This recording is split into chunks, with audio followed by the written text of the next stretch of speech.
안녕하십니까. 하나님의 경제 이야기 41번째 시간입니다. 오늘은 좋은 게 나쁜 것이라는 제목으로 여러분과 대화를 나눠보겠습니다.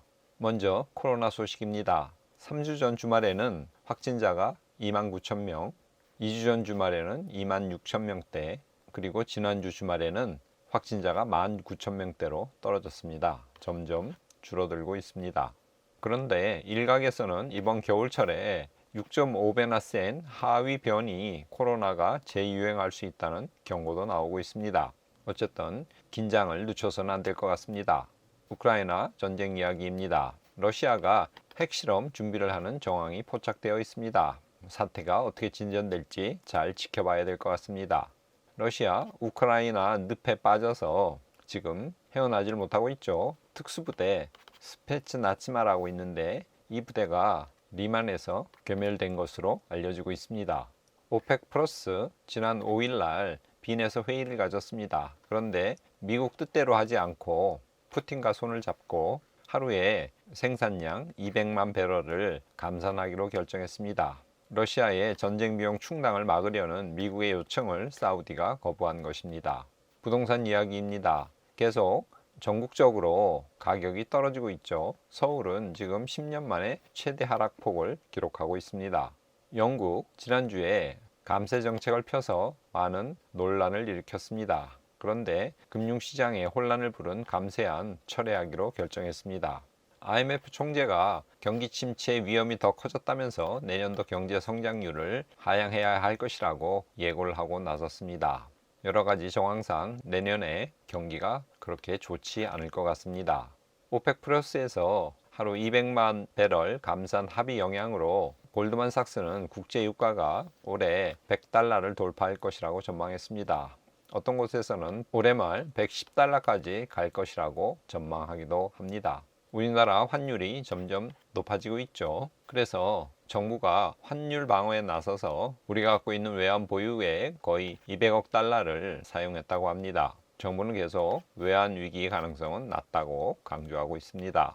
미국 반도체 주가 PC 판매가 급감했다는 이유로 굉장히 많이 하락했습니다. 여기 대표적인 기업들 마이크론, 엔비디아, 인텔, AMD 다 10% 심지어 20%대까지 하락했죠. 이에 우리나라 삼성전자 주가도 굉장히 많이 떨어졌습니다. 예상 실적 3분기 영업이익이 32% 급감할 것이라는 발표에 주가가 많이 떨어졌습니다. 우리나라 8월 경상수지 30.5억 달러 적자가 났습니다. 넉 달 만에 다시 적자로 돌아섰습니다. 지난 금요일 미국 시간으로 7일 고용지표가 발표되었습니다. 25만 명 정도로 시장은 예상했는데 예상치보다 더 많은 26만 3천 명이 고용되어 있다는 발표가 나오면서 이러한 견조한 미국 고용 지표에 뉴욕 증시 주요 지수가 일제히 큰 폭으로 하락했습니다. 왜냐하면 고용이 좋기 때문에 미 연준이 공격적으로 계속 금리 인상 기조를 유지할 것이라는 전망이 힘을 얻으면서 투자 심리가 꽁꽁 얼어붙었습니다. 이날 실업률도 50년여 만에 최저치를 기록했습니다. 완전 고용에 가까운 3.5%로 수치가 나왔습니다. 7일 견조한 고용 지표가 발표되면서 주가가 거의 폭락 수준으로 마감했습니다. 마이크로소프트 5%, 애플 3.67%, 아마존 4.7%, 테슬라 6% 등 주요 기업들의 주가가 많이 하락했습니다. S&P 500 지난주 주간 차트입니다. 금요일 날 많이 떨어졌죠. 그래서 주 초에 상승분을 다 반납했습니다. 지난주 0.83% 상승했습니다. 연초 대비로 보면 지금 24% 하락한 상태입니다. 나스닥 차트도 지난주 금요일 날 많이 하락했죠. 그래서 한 주 거의 보합세로 장을 마쳤습니다. 나스닥 차트 올 초부터 보면 지금 거의 33% 떨어진 상태입니다. 유로스톡스 50 미국 증시의 영향으로 지난주 금요일 후반에 떨어졌습니다. 그러나 유로스톡스 50은 지난주에 2%가량 상승으로 장을 마쳤습니다. 연초부터 보면 약 22% 떨어진 상태입니다. 상해 주식시장은 지난주 국경절로 한 주일 휴장했습니다. 코스피 차트 주간 추이입니다. 미국의 금요일 하락분이 우리나라는 아직 반영되지 않았습니다. 그래서 지난주 3.3% 상승으로 장을 마쳤습니다. 연초 대비로 보면 지금 약 25% 떨어진 상태입니다. 비트코인 지난주 0.66% 하락한 상태로 장을 마쳤습니다. 연초 대비로 보면 지금 59% 정도 하락한 상태입니다. 미 2년물 국채금리 6개월 차트입니다. 앞선 주의 전고점 4.35에 다시 근접했습니다. 4.31로 장을 마쳤습니다. 미 연준이 인플레이션이 잡히기까지 계속 금리를 올릴 거라고 강조했기 때문에 2년물 국채금리 거기에 맞춰서 지금 계속 오르고 있습니다.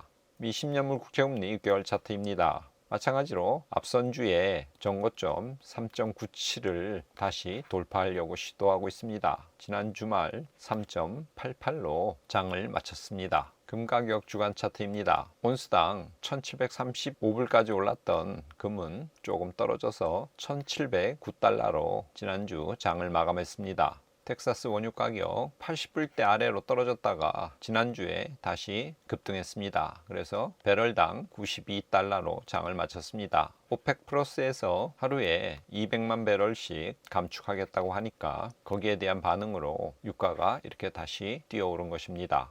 미국 달러 인덱스 고점에서 조금 약해지다가 다시 오르고 있습니다. 고용지표가 지금 좋죠. 그래서 미국 연준이 계속 긴축 기조를 유지할 것이라는 생각에 그리고 금리를 계속 올릴 것이라고 시장이 예측하고 있기 때문에 달러가 이렇게 다시 강해지고 있는 것입니다. 하나님의 경제 이야기 이번 주는 좋은 게 나쁜 것이라는 제목을 정해봤습니다. 지난주 4일 호주가 예상은 50bp였는데 그거보다 소폭 낮은 수준으로 25bp로 금리를 인상했습니다. 그러자 시장은 미국도 금리 인상을 조금 낮추는 거 아닌가 하는 예상에 그날 주가가 상승했습니다. 미국의 CEO들을 대상으로 경기 전망이 어떨지 설문조사를 했는데요. 91%가 12개월 내에 침체가 온다고 대답을 했습니다. 그리고 6개월 내에 감원을 고려하겠다고 설문에 답한 CEO도 51%나 됩니다. 오펙 플러스 하루에 200만 배럴 감산을 결정했죠. 이 양은 팬데믹 이후 최대 감산입니다. 석유 공급이 줄어들 거라는 예상에 지금 유가가 다시 뛰고 있죠. 이렇게 되면 인플레이션도 계속 올라갈 수밖에 없습니다. 닐 카시카리 미네아폴리스 연준 총재입니다. 이분이 인플레이션 정점에 다다랐다는 증거가 없고 그래서 금리 인상 중단은 아직 멀었다고 이렇게 발언했습니다. 강성 발언이죠. 연준은 계속 긴축을 유지하고 금리 인상을 지속할 것이라고 시장에 분명한 메시지를 내놨습니다. 7일 비농업 고용지표 굉장히 좋았죠. 실업률도 굉장히 낮은 상태였습니다. 이렇게 경기지표가 좋기 때문에 연준은 긴축을 지속할 것이고 그리고 금리도 말한 대로 계속 올릴 것이다. 내년 말까지 4.75% 수준을 유지할 것이라고 시장은 예상을 했습니다. 그래서 그날 주가가 많이 떨어졌습니다. S&P 500 2.8% 떨어졌고요. 성장주 중심으로 이루어진 나스닥 무려 3.8%나 떨어졌습니다. 고용이 좋고 실업률이 낮다는 것은 사실은 좋은 거죠. 그런데 이런 좋은 지표 때문에 연준이 긴축을 지속하고 금리를 계속 올릴 수 있는 기반 역할을 합니다. 연준의 긴축 유지는 결국 투자자들한테는 안 좋은 거죠. 그래서 그 좋은 지표를 시장은 나쁜 것으로 받아들였습니다. 오펙 플러스의 생산량 감축은 유가 상승의 원인으로 작용하고 있습니다. 이것은 인플레이션이 추가로 발생하는 요인입니다. 이래저래 4, 4분기도 투자자들 입장에서는 호락호락한 시간이 아닐 것 같습니다. 하나님의 경제 이야기 오늘은 잠언 23장 4절에서 5절 말씀을 가져왔습니다. 제가 읽어보겠습니다. 부자가 되기에 애쓰지 말고 내 사사로운 지혜를 버릴지어다. 내가 어찌 허무한 것에 주목하겠느냐. 정령이 재물은 스스로 날개를 내어 하늘을 나는 독수리처럼 날아가리라. 요즘은 누구나 부자가 되려고 노력하죠. 그런데 오늘 본문은 역설적으로 부자가 되려고 애쓰지 말라고 권면하고 있습니다. 거기다가 사사로운 지혜도 버리라고 말씀하고 계십니다. 사사로운 지혜란 잠언 3장 5절에서 7절에 보면 스스로 지혜 있다고 여기고 여호와를 경외하지 않는 태도를 일컫습니다. 부자가 되기 위해서 전전긍긍하고 억지로 모은 재물은 독수리가 스스로 날아가듯이 사라져 버릴 것이라고 성경은 우리에게 경고를 하고 있습니다. 하나님의 경제 이야기 시청자 여러분, 여호와 경외가 제1임을 명심하는 이번 한 주가 되시기를 바랍니다. 오늘은 이것으로 마치겠습니다. 감사합니다.